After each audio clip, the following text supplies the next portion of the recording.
kita ingin melihat nih relevansi apa yang teman-teman kerjakan hari ini dengan apa yang nanti akan teman-teman kerjakan. Ketika hari ini teman-teman nih peranata komputer, mungkin jabatan hari ini operator komputer misalnya ya, tapi dia menjalankan tugas-tugas menganalisa data, membuat aplikasi dan lain sebagainya.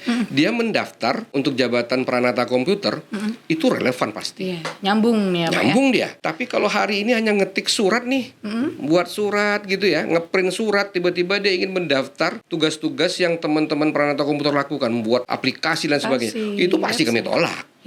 Karena ketika berbicara tentang jabatan fungsional, jabatan fungsional itu jabatan keahlian. Orang yang sudah berlari, orang yang sudah mampu menjadi tenaga ahli lah, lebih kurang profesional di situ. Nah, masuk orang yang beradaptasi, nggak bisa. Kita butuh orang yang sudah bisa langsung masuk beradaptasi, bisa berlari. Bukan harus belajar dulu. Belajar lagi nggak ya? Kita nggak butuh itu. Oke, benar. Karena ini jabatan fungsional. Jabatan fungsional, keahlian pertama kan? Ahli dia. Skill number 1 lah ya. Oh iya, harus. Berarti ya harus relevan ya. Harus relevan. Terkadang mungkin ada yang buat panjang gitu, padahal nggak nyambung. Perlu panjang. Nggak usah ya, Pak ya. Iya, kalau yang dia ceritain dia buat surat hari ini, surat ini, hari ini, surat ini panjang memang. Tapi nggak relevan dengan apa yang dia lama. Nggak.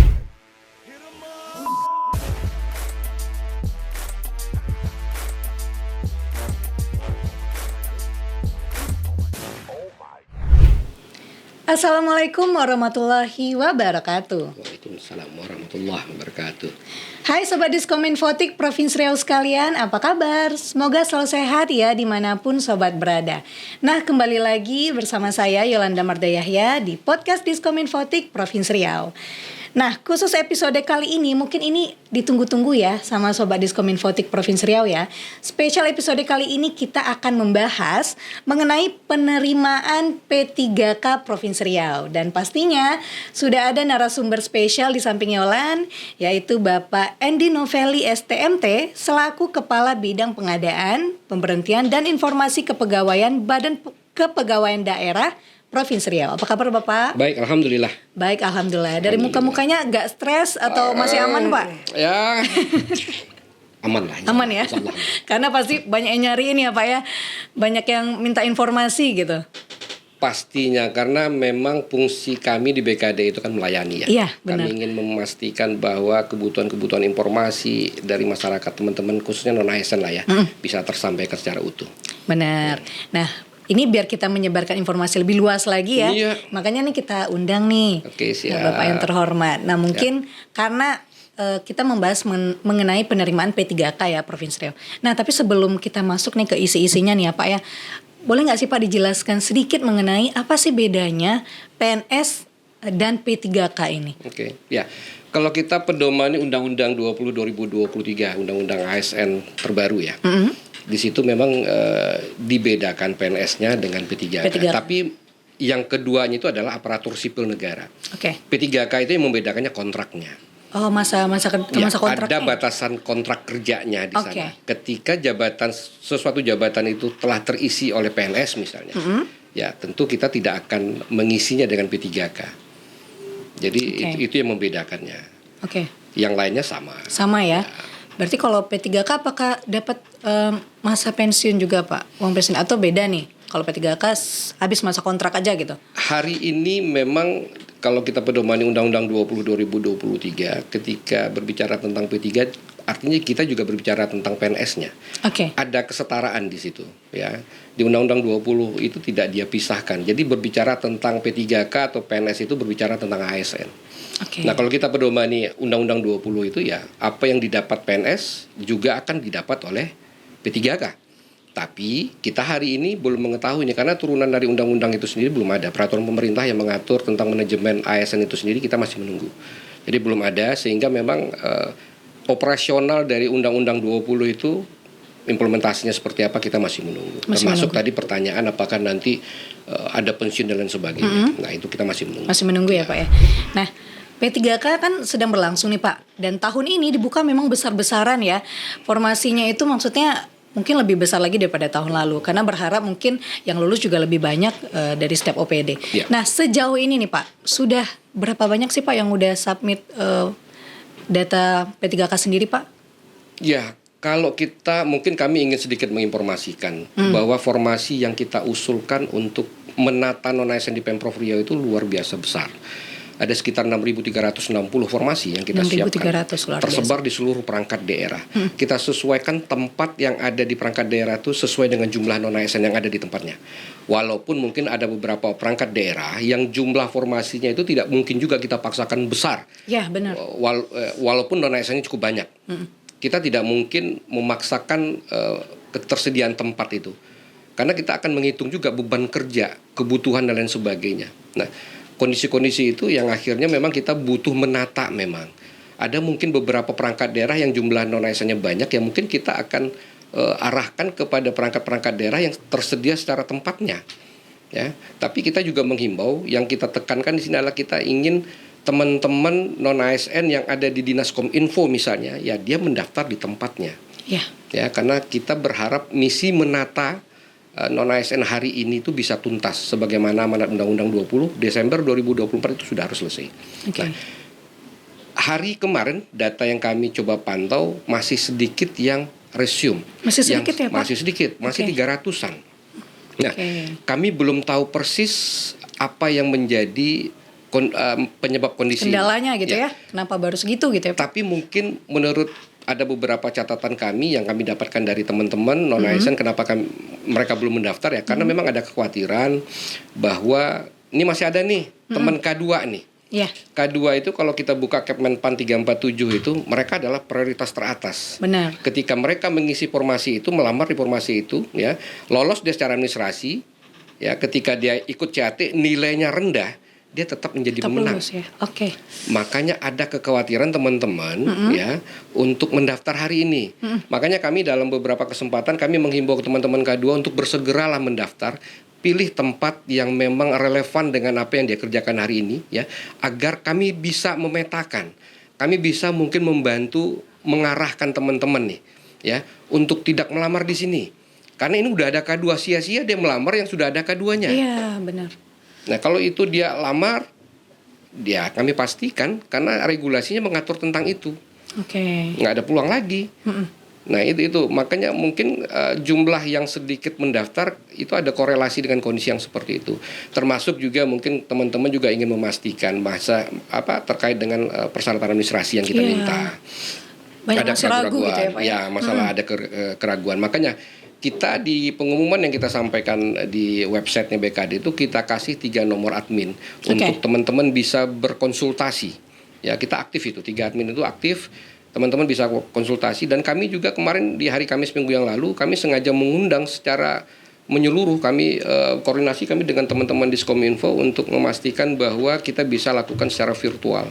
Kita hadirkan seluruh teman-teman non-ASN, kita kelompokkan karena kalau menghadirkan satu-satu kami rasa nggak cukup akunnya. Kita minta teman-teman dinas memfasilitasi di ruang tertentu. Nah, kita berinteraksi di situ. Nah, cukup banyak pertanyaan-pertanyaan yang disampaikan oleh teman-teman. Ya, artinya kita bisa menyimpulkan itu menjadi persoalan lainnya ya.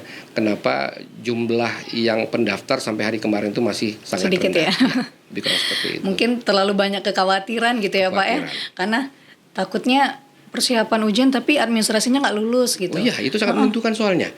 Jika gagal secara administrasi, berarti mereka ini selesai nih. Iya, nggak bisa ujian ya Pak ya? Nggak bisa ujian. Di Kepmenpan 347, ketika dia akan ditempatkan, pernah dengar juga nih ya, P3K paruh waktu misalnya. Nah, itu kan memang diarahkan akan menjadi P3K paruh waktu akan dipertimbangkan ketika dia sudah melalui seluruh tahapan seleksi. Artinya seleksi administrasi memang harus lulus.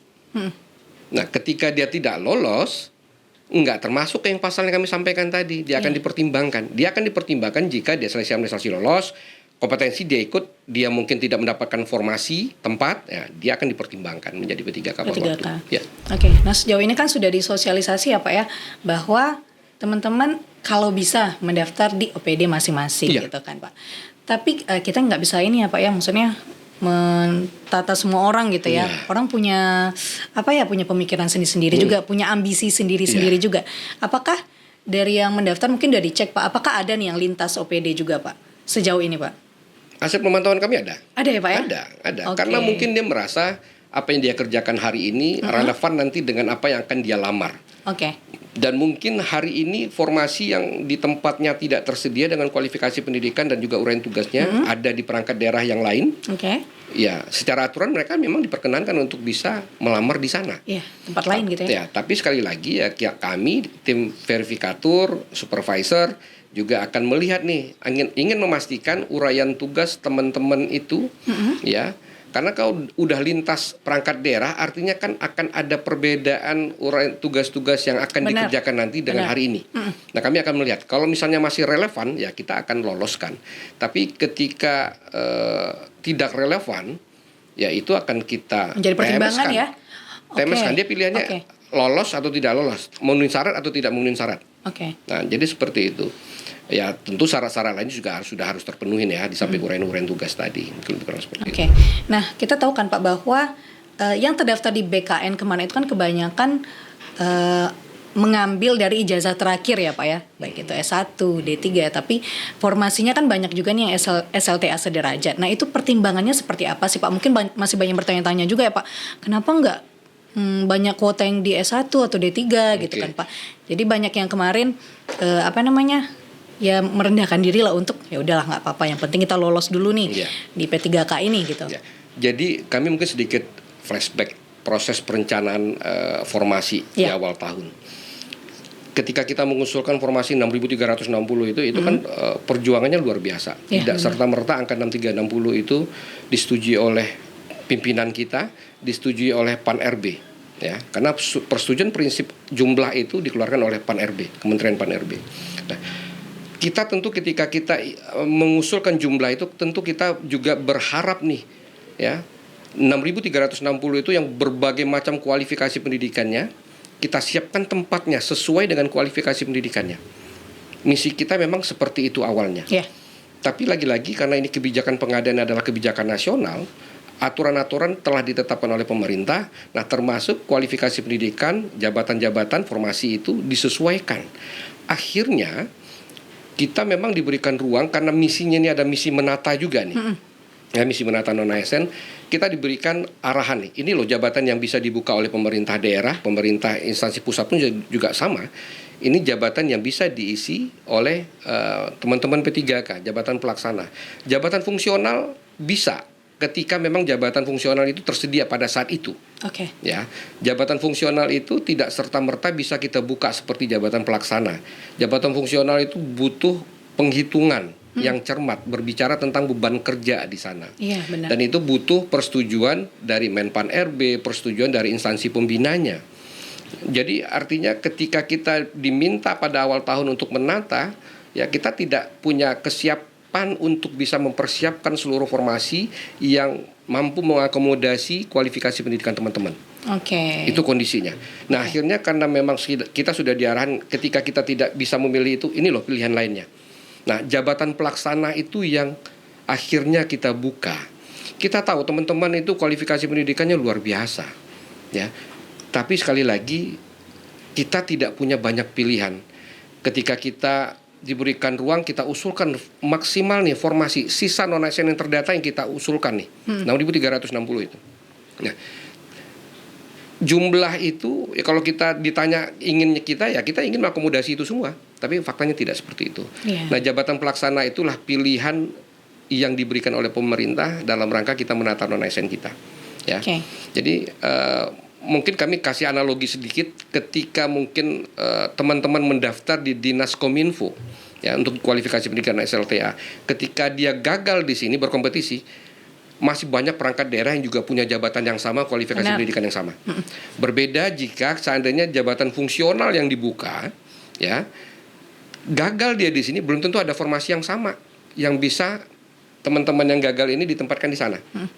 Nah, jadi makanya misi pemerintah menata itu memang penguatannya ada di kualifikasi pendidikan SLTA tadi, karena seluruh perangkat daerah punya jabatan itu. Jabatan itu sudah diatur sedemikian rupa. Kami melihat kenapa muncul Kepmen PAN 173 yang mengatur tentang kualifikasi pendidikan dan jabatan pelaksana itu ya, karena mereka tahu betul bahwa ini waktu amanat Undang-Undang 20 itu harus menyelesaikan penataan non-ASN di Desember 2024. Ya, artinya 2025 ini sudah ada progres yang signifikan seharusnya. Nah, dalam rangka percepatan penyelesaian itulah kami rasa mungkin pemerintah telah menyiapkan regulasi-regulasi yang diimplementasikan dalam hal kondisi yang seperti ini. Oke. Nah, itulah tadi ya Pak ya, nggak ada keraguan lagi untuk bertanya-tanya lagi kenapa gitu ya. Sederajat tuh kuotanya lebih banyak gitu ya. Ya itu sudah sebaik-baiknya lah ya Pak ya, diatur sendiri. Nah, tadi kan kita lihat bahwa yang submit untuk P3K sendiri masih rendah tuh Pak. Nah, mungkin karena teman-teman sudah ketakutan sendiri ya nggak lulus administrasi gitu Pak. Biasanya Pak dari tahun lalu ya, tahun-tahun sebelumnya apa sih hal-hal yang membuat gagalnya proses administrasi sendiri gitu? Oke. Kita mungkin berbicara tentang filosofi seleksi administrasi. Kita kan ingin juga melihat sebagai bagaimana kecermatan teman-teman, ketelitian teman-teman, kepatuhan teman-teman atas apa yang diminta. Benar. Itu filosofinya seleksi administrasi itu. Artinya kami akan menyandingkan apa yang dibuat teman-teman dengan apa yang sudah kita umumkan. Oke. Kita di pengumuman kita kasih contoh loh. Nih contohnya. Nah, ketika masih banyak yang berkreativitas di situ, merubah format, ya tentu kita menilai ini nggak teliti, ini nggak patuh. Nah, nilai-nilai itulah yang akan mempengaruhi kelulusan administrasi teman-teman. Nah, kami mencatat di statistik yang seleksi P3K tahun yang lalu di surat lamaran yang lamaran banyak. Ya Pak ya? Lamaran. Padahal udah ada formatnya ya? Kita udah siapkan formatnya. Oke. Ya, surat lamaran itu yang ditujukan kepada yang terhormat Gubernur Riau. Kita minta itu. Tapi macam-macam. Kepada yang terhormat Gubernur Riau, ceki kepala BKD. Oh, ada yang menambah ya? Ada yang menambah sendiri gitu ya Pak? Ini kan ketika tujuan surat itu kan sama, kita analogikan seperti kita mau kemana, mau ke pasar misalnya. Kan harus jelas. Ya, tujuannya kemana nih? Tujuannya kemana? Benar. Nah, ini kan tujuan surat itu karena gubernur itu pejabat pembina kepegawaian. Otoritas untuk manajemen pegawai itu ada di mereka, ada beliau. Ya, ada di gubernur. Makanya surat itu ditujukan kepada gubernur. Dia pakai ceki. Nah, itu salah satu yang akan kita pertimbangkan untuk kita tolak. Sederhana. Tapi kembali kepada filosofinya tadi, kita ingin melihat nih kecermatan, ketelitian, kepatuhan teman-teman. Nah, seperti itu. Itu salah satunya ya Pak. Apakah ada lain Pak selain surat lamaran nih Pak? Materai misalnya. Materai ya Pak? Materai perlu. Ya, materai itu kan intinya komitmen kan. Perikatan komitmen kita. Nah, ada yang juga bermain di kata-kata di surat pernyataan 5 poin misalnya. Itu ada satu kata dia hilangkan dan itu fatal. Ya, misalnya tidak bersatu sebagai P3K, ya itu dia hilangkan. Ya, kita kan berpikir, apakah yang bersangkutan ini P3K? Karena dia hilangkan itu. Nah, hal-hal yang seperti itu sepele memang, tapi ya kita mencermatinya, memahaminya bisa saja hal-hal yang lain. Ya, yang kita cermati maksud dari apa yang mereka sampaikan itu gitu loh. Nah, hal-hal itulah yang akhirnya memang kita jadikan dasar kita untuk men-TMS-kan, tidak memenuhi syarat akhirnya yang bersangkutan. Termasuk juga kualifikasi pendidikan misalnya. Kita minta ijazahnya ini, yang dia unggah ijazahnya berbeda. Nah, itu kadang mungkin terlalu grogi ya Pak ya? Atau terlalu berambisi jadi salah-salah ini upload gitu Pak? Iya, jadi memang makanya kami menghimbau jangan terlalu tergesa-gesa. Iya, benar. Pastikan apa yang diminta, yang disarankan itu terpenuhin secara utuh gitu loh. Cermatin. Kalau perlu duduk bareng-bareng, tembak in fokus, si A kita sama-sama gunakan banyak mata. Ketika kita menggunakan banyak mata itu pasti akan tingkat ketelitiannya akan lebih tinggi. Benar. Nah, ketika itu yang kita lakukan, insya Allah kami rasa mungkin teman-teman di Diskominfo akan lulus secara administrasi seluruhnya. Amin ya Rabbal Alamin. Itu yang diharapkan ya Pak ya. Kami mengharapkan juga kok. Iya. Karena kami nggak tahu nih ketika nanti teman-teman yang gagal administrasi hari ini nantinya seperti apa.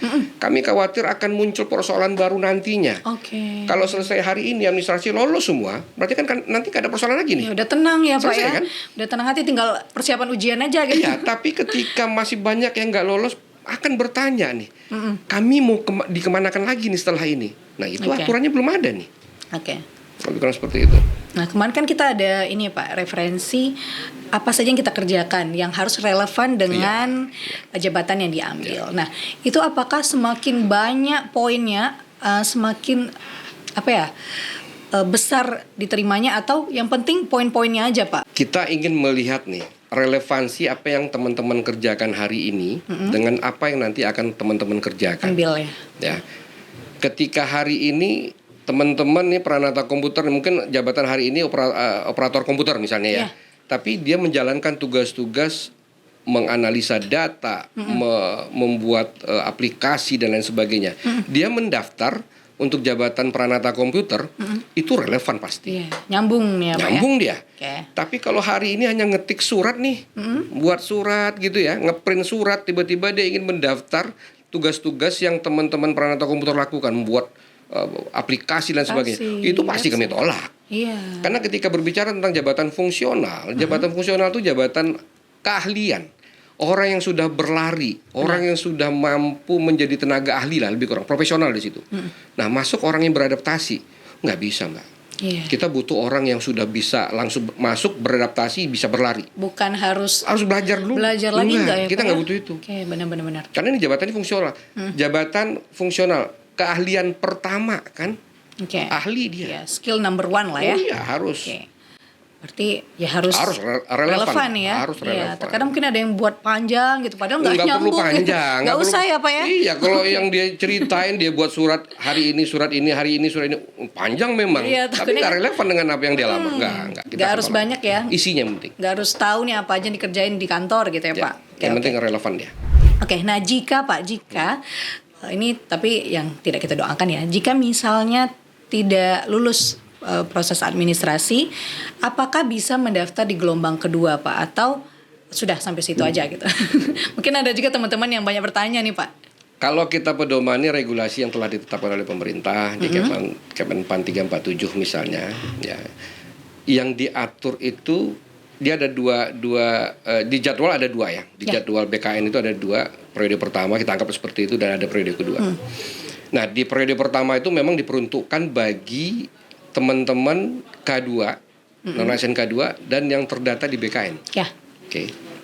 Yang periode berikutnya itu diperuntukkan bagi teman-teman yang 2 tahun berturut-turut bekerja pada instansi pemerintah itu. Ketika seleksi administrasi ini gagal teman-teman, di Kemenpan 347 itu tidak mengatur nih, ini teman-teman ini mau kemana. Administrasi. Belum tahu ya. Kemenpan 347 itu mengatur ketika seluruh tahapan seleksi itu dijalani oleh teman-teman, dia gagal di penghujung, di CAT dia gagal nih. Dia akan dipertimbangkan sebagai P3K paruh waktu. Paruh waktu. Nah, ketika kita berbicara tentang jadwal tadi, jadwal tadi itu akan bisa kita jalankan ketika formasinya tersedia. Kita tidak buka formasi baru. Ya? Kita tidak buka formasi baru, artinya seleksi administrasi hari ini gagal nih. Ada teman yang gagal dan tercatat itu formasi yang kosong, itu yang akan kita umumkan nanti, yang akan diikuti oleh teman-teman periode kedua. Termasuk yang tidak terdaftar di PKD sendiri ya? Iya, yang tidak. Jadi umum kita akan tidak peruntukan untuk umum nih. Umum nggak boleh ikut. Jadi yang minimal, yang paling singkat itu 2 tahun bekerja berturut-turut ya. Itu yang bisa ikut di seleksi tahun ini. Nah, ketika yang tadi gagal seleksi administrasi, dia tidak bisa ikut di periode kedua.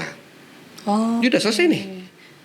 Selesai sampai situ ya? Selesai dia. Yang tadi nggak diatur nih. Nah, ya kan aturan Kemenpan 347 itu kan ada 3 layer tadi tuh, K2, database, BKN dan yang kedua ini. Ya, pemerintah juga memberikan ruang sama teman-teman yang 2 tahun berturut-turut mengabdi. Gimana caranya? Ketika formasi yang tadi kosong, ini seleksi administrasi gagal nih. Yang kosong ini akan ditempati, akan diumumkan untuk diisi oleh teman-teman yang periode kedua yang 2 tahun berturut-turut tadi. Berarti kita belum tahu ya formasi apa aja yang kosong nih. Belum, tunggu selesai dulu nih gelombang pertama gitu ya. Nah, ada kemungkinan nggak Pak di gelombang pertama itu sudah terisi semua formasinya? Bisa saja ketika semua seleksi administrasi itu teman-teman itu mengunggahnya dengan benar, terpenuhi syarat-syarat administrasi, terisi semua. Bisa saja. Nah, berarti ini pengumumannya setelah ujian kah atau administrasi kah Pak yang gelombang kedua ini? Kita kan sedang menjalankan seleksi administrasi nih hari ini nih. Kita akan melakukan verifikasi. Verifikasi sampai tanggal 29. Nah, setelahnya nanti kita akan umumkan itu. Oke, berarti masih ada kesempatan ya untuk teman-teman yang lain. Teman-teman batasannya dia mendaftar tanggal 20. Oh, 20 ya? Ya. Oke. Sekarang tanggal berapa nih? Sekarang tanggal 15. 5 hari lagi. 5 hari lagi. 5 hari lagi. Ya. Ini masa-masa deg-degan sebenarnya ya Pak ya, mau mensubmit ini antara gimana ya, maju mundur, tunggulah teman yang lain submit gitu, atau seharusnya lebih cepat lebih baik nih Pak? Kalau lebih cepat lebih baik ketika kita memang siap, dengan cepat itu kita benar gitu ya nggak apa-apa, silakan. Nggak apa-apa aja. ya. Cuma memang yang kami khawatirkan itu seperti yang teman-teman khawatirkan tadi, itu yang kami sampaikan di awal, K2 tadi. Oke. Ya K2 itu kalau dia sudah masuk di sana, kita mbaknya daftar nih. Ya. Daftar, udah benar, yakin benar. Oke. Formasi itu ada 1. Tiba-tiba di pengunjung masuk ke teman-teman K2. Benar dasar administrasi, ikut kompetisi dia, CAT. Nilai Mbak 500, nilai dia 300, katakan seperti itu. Yang duduk dia. Oh, tetap dia yang duduk ya, Iya, Pak? secara aturan. Oke, berarti kita memang berperang sama K2 gitu. Iya, ini makanya kami menghimbau, kami dalam beberapa kesempatan menghimbau, ayolah teman-teman K2 ya daftar segera biar kita tahu di mana teman-teman itu mendaftar, sehingga teman-teman lainnya itu tahu nih, nggak perlu dia mendaftar di sana. Jangan berkompetisi dengan teman-teman K2, teman-teman yang database itu. Nggak menang. Iya, karena pasti diprioritaskan gitu pasti, ya Pak. karena hierarki prioritas itu yang di Kemenpan 347 itu jelas itu K2 itu di atas itu. Oke, memang tetap berperang juga kita ya Pak ya. Walaupun kayak SLTA sederajat kan banyak tuh formasinya gitu. Oke. Nah Pak, jika saat ujian nih Pak, mungkin ini banyak juga yang ditanya sama teman-teman, seperti melahirkan atau kecelakaan dan kondisi lainnya, apakah itu ada kompensasi sendiri Pak, atau ya tetap berjalan dan tidak lulus gitu? Ya, kita di tahun kemarin ada kondisi yang seperti itu memang tidak dapat diakomodir. Kondisi-kondisi yang seperti itu, ketika memang telat datang nggak ada kompensasi, nggak ada ya Pak ya. Kalaupun ada, karena mempersiapkan, karena kan ujian seleksi ASN ini kan nggak hanya Riau saja. Iya benar. Ya, ketika ada 1-2 orang yang masuk nyusul itu akan merubah schedule semua. Karena nasional nih, di BKN regional 12 Pekanbaru ini aja. Ya, itu berapa banyak instansi yang menggunakan keberadaan BKN di sini. Instansi vertikal juga. Artinya ya wajar ketika memang BKN tidak mengakomodir kondisi-kondisi yang seperti itu, karena ini akan berdampak kepada proses berjalannya seleksi ini gitu. Karena sudah disusun sedemikian rupa. Iya benar. Nggak gampang ya untuk mengganti jadwal dan segala macam gitu ya Pak ya. Kecuali mungkin pertimbangan-pertimbangan lain lah, itu pun tentu kita harus seizin dari BKN juga. Iya kayak kemarin teman kami ada yang mau melahirkan nih, nanya kalau misalnya rentan waktu tanggal segitu gimana. Nah di sana kan mungkin untuk sesar biar bisa menyesuaikan nih diletakkan di mana gitu ya Pak ya. Oke, tapi kalau dalam waktu untuk mau ujian itu nggak ini ya Pak ya, nggak ada kompensasi sedikit pun ya. Memang harus disiplin. Kemudian ya kalau bisa datang gitu ya Pak. Datang nggak ada pakai kursi roda. Kemarin tuh ada ibu-ibu misalnya dari mana waktu kita pelaksanaan ujiannya waktu itu di Unri kan. Ya kita siapkan kalau seandainya memang butuh pendampingan tenaga kesehatan, kita siapkan tenaga kesehatan, kursi roda kita siapkan kursi roda. Ya kita dampingin memang sebegitunya lah. Memang harus hadir pada saat itu gitu loh. Iya. Ya semoga nggak ada kendala ya Pak ya selama ini untuk Provinsi Riau sendiri. Nah, kalau untuk setelah administrasi Pak, setelah lulus nih, apa sih yang harus kami persiapkan Pak? Ini pede aja dulu ya, lulus gitu ya, amin ya rabbal alamin. Apa sih yang harus dipersiapkan nih Pak? Ya, karena nanti akan ada ujian CAT ya, ujian kompetensi. Ya, ujian kompetensi itu ada macam-macam tuh isinya itu. Ada sosiokultural ya, ada wawancaranya juga nanti, ada manajerialnya. Dan itu memang harus dikuasai oleh teman-teman. Karena ujian CAT itu biasanya tuh skornya bisa dilihat pada saat itu. Langsung dilihat ya setelah itu. Jadi kecurangan-kecurangan itu bisa dikatakan tidak akan terjadi di sana. Mbak ngeklik ini nih, jawaban ini tuh udah tahu tuh nilainya berapa. Orang bisa ngelihat. Di luar pun orang bisa ngelihat nih. Si A nih nilainya sekian. Nah makanya kita menghimbau persiapkan sebaik mungkin seluruh materi yang akan ditanyakan nanti, gitu. Harus belajar. Iya. Gak bisa cap-cip-cup ya Pak. Harus belajar, harus persiapan, karena memang apalagi ketika berbicara, memang ya di seleksi CAT saat ini kita tidak menggunakan nilai ambang batas, tapi kita menggunakan ranking. Ranking itu tentu yang akan menentukan di mana nanti ditempatkan. Ketika tempatnya 1 diikuti oleh 9 orang, berarti yang ranking 1 yang akan duduk. Berarti 2 sampai 9 nggak tahu nih kemana. Udah jelas ya rankingannya ya. Ranking. Berarti ya harus disiapkan apa aja mungkin yang materi-materi sesuai dengan jabatan sendiri ya Pak ya. Iya. Nah biasanya nih Pak, di mana sih kita bisa dapetin Pak contoh-contoh mungkin soal yang sesuai dengan jabatan-jabatan yang sudah terlampir gitu Pak? Kalau contoh mungkin kita tidak mendapatkan akses untuk melihat contoh ya, tapi kita diberikan gambaran, ya gambaran. Biasanya Menpan dia ngeluarkan nih gambaran-gambaran soal informasi-informasi terkait dengan apa nanti akan ditanyakan. Biasanya ada, nah, tapi lebih kurang kondisinya seperti itu. Nah hal-hal lain ketika mungkin terkait dengan jabatan fungsional misalnya, itu teman-teman ya bisa menggunakan kan banyak regulasi terkait yang mengatur tentang jabatan fungsional itu sendiri. Nah itu lihat poin-poinnya gitu ya Pak. Pedoman itu. Kan misalnya jabatan peranata komputer itu kan ada keputusan Menteri Pan-RB yang mengatur tentang jabatan itu. Ya pertanyaan itu pasti akan banyak di sekitaran itu. Kalau yang lainnya kan umum. Kita lihat dulu ya, berarti poin-poin pekerjaannya apa saja. Carilah yang relevan. Teknisnya relevan, harus seperti itu tuh, di teknis ya. Pertanyaan teknisnya. Nah, ketika ujian seni Pak, apakah ada yang harus dibawa nih Pak selain kartu peserta mungkin ya Pak ya? Nggak boleh bawa apa-apa. Nggak boleh Pak ya? Nggak, maksudnya ada harus bawa KTP dan segala macam. Oh ya KTP ya pasti, karena itu kan nanti ada pin sesi dan lain sebagainya sebelum masuk itu kan kita dicek. Kita ingin memastikan, panitia ingin memastikan bahwa yang ikut ujiannya benar-benar yang bersangkutan. Karena kita pernah dengar nih yang pakai joki ya. Ya mungkin di luar. Ada di luar provinsi Riau, di luar provinsi Riau. Kita nggak pernah. Kita insya Allah masyarakat Riau ini taat semua. Taat, amin. Kalau di luar sana ada yang pakai joki, ada yang ketahuan kan. Bisa ini apa? Misalnya bisa lolos gitu karena pakai KTP kan. Iya, gitu kan, nggak tahu gimana caranya mereka, jagonya mereka kan, tapi akhirnya ketahuan juga. Ketahuan ya Pak ya? Ketahuan Pak. Itu pidana. Kena pidana. Pidana itu.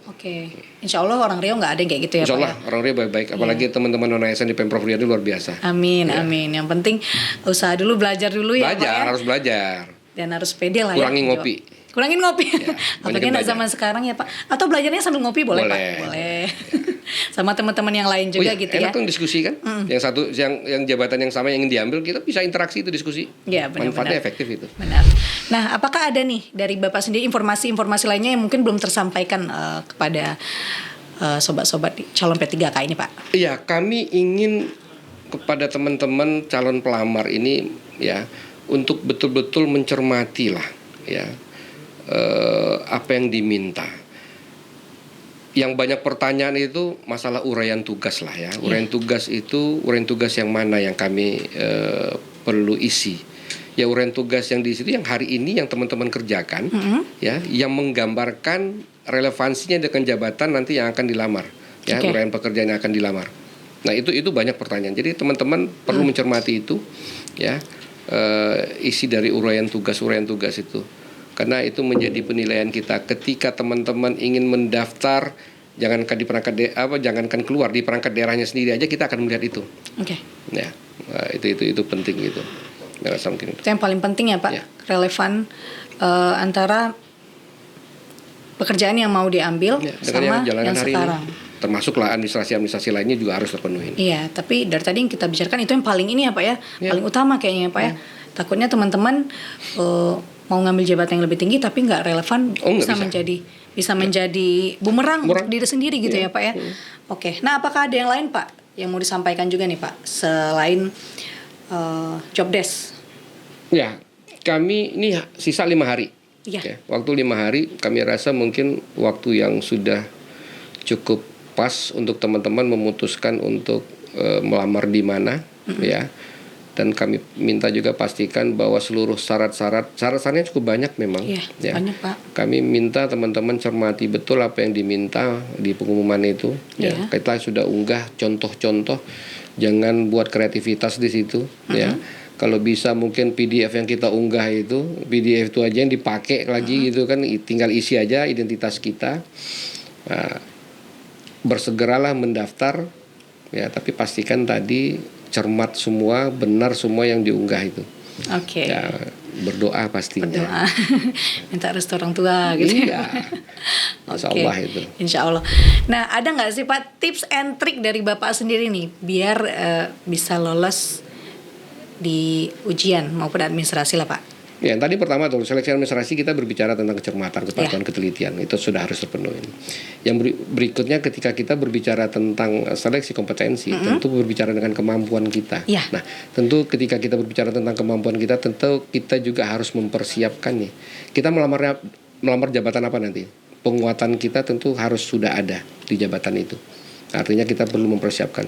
Cukup banyak referensi yang bisa kita jadikan acuan kita untuk kita pelajari agar kita bisa menjadi pemenang di seleksi kompetensi nanti. Amin, amin. Mungkin lebih bagaimana memanage waktu di saat ujian sendiri ya Pak ya. Karena waktunya berapa lama sih Pak dan soalnya berapa banyak sih Pak? Beda-beda nggak sih Pak? Kalau soalnya itu macam-macam, ada sampai 140-an soal, banyak. 140-an ya? Cukup banyak soal-soalnya. Oke. Dengan waktu beda-beda juga Pak? 120 menit. 120 menit? Ya. Oke, lebih kurang 2 jam ya. Oke, berarti harus memanfaatkan 2 jam. Memang harus cermat. Jadi memang betul-betul kita mampu mengelola waktu itu. Oke. Ya, artinya ketika kita mampu mengelola itu, kita sudah harus mempersiapkan terlebih dahulu kan. Ya, memang semuanya persiapan sih ya. Persiapan itu harus matang. Oke. Pak, ada lagi Pak yang mau disampaikan Pak? Nah, kami rasa sejauh ini kami udah penjelasan dari Bapak ya udah sangat-sangat mengerti lah untuk proses administrasi sendiri maupun ujian sendiri. Ya, kami membuka ruang untuk teman-teman bertanya sama kami di BKD Provinsi Riau. Kami percaya bahwa mungkin informasi yang kami sampaikan melalui pengumuman masih ada yang ragu atas apa yang kami minta. Silakan hubungi kami. Kami membuka waktu yang seluas-luasnya untuk teman-teman bisa berinteraksi, bertanya sama kami. Bisa punya nomor handphone saya, silahkan hubungi nomor handphone saya. Kami juga sudah siapkan 3 nomor admin WA di pengumuman kita, itu aktif. Kita terus respon pertanyaan-pertanyaan yang disampaikan oleh teman-teman. Kami intinya ingin seluruh teman-teman non-ASN di Pemprov Riau itu menjadi pemenangnya di situ. Amin, amin ya Rabbal Alamin. Kalau bisa kita lulus sama-sama ya Pak ya, diangkat sama-sama, dilantik sama-sama ya Pak. Itu harapan kita juga ya Pak ya. Harapan kami juga. Ya, apalagi teman-teman kan. Ya, harapan kami yang ada di BKD juga berkeinginan untuk agar teman-teman non-ASN itu berubah statusnya sebagai aparatur sipil negara pemerintah Provinsi Riau. Ya, amin ya Rabbal Alamin. Nah, yang terakhir mungkin Pak, ini harapan Bapak untuk kami sendiri ya sebagai calon dan harapan untuk pemerintah juga nih Pak. Ya, kami tentu berharap mbaknya menjadi pemenang, duduk di Diskominfo, ya, tetap menjalankan tugas-tugas apa yang dijalankan pada hari ini, karena kami melihat potensi podcast di Kominfo ini luar biasa gitu ya. Kami agak khawatir juga ketika orang lain yang akan mengisinya gitu loh. Ya, ini kita udah terbiasa nih podcast ini ada mbaknya, ada teman-teman tim lainnya, dan kita udah menilai apa yang ada di sini itu udah luar biasa. Nah, makanya kami berharap teman-teman di sini tetap mengabdi di sini, karena kami ingin terus melihat Diskominfo ini betul-betul menjadi corong informasi Pemprov Riau.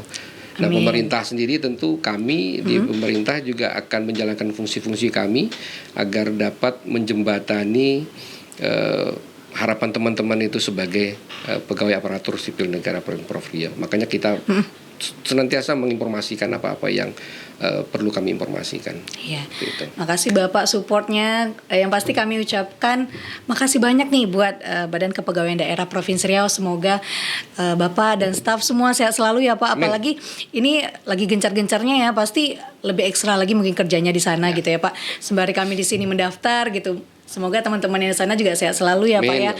Ya, diberikan rezeki yang berlimpah juga. Amin. Terima kasih banyak Pak. Udah nggak terasa udah sejaman ya Pak ya. Siap. Sejam kurang lah ya Pak ya. Kita ngobrol-ngobrol tentang penerimaan P3K sendiri. Terima kasih kami ucapkan kepada Bapak Endi Noveli STMT selaku Kepala Bidang Pengadaan, Pemberhentian dan Informasi Kepegawaian Badan Kepegawaian Daerah Provinsi Riau. Semoga apa yang beliau sampaikan menjadi informasi nih buat teman-teman yang masih ragu untuk mengupload maupun mensubmit ya P3K sendiri. Makasih banyak ya Bapak ya. Terima kasih. Sukses untuk podcastnya. Amin, amin ya rabbal alamin. Baiklah, jangan lupa teman-teman untuk saksikan terus podcast Diskominfotik Provinsi Riau. Jangan lupa like, comment, share, dan subscribe YouTube channel Diskominfotik Provinsi Riau sekarang juga ya. Terima kasih, saya Yolanda Mardahya pamit undur diri. Sampai jumpa. Wassalamualaikum warahmatullahi wabarakatuh. Waalaikumsalam warahmatullahi wabarakatuh.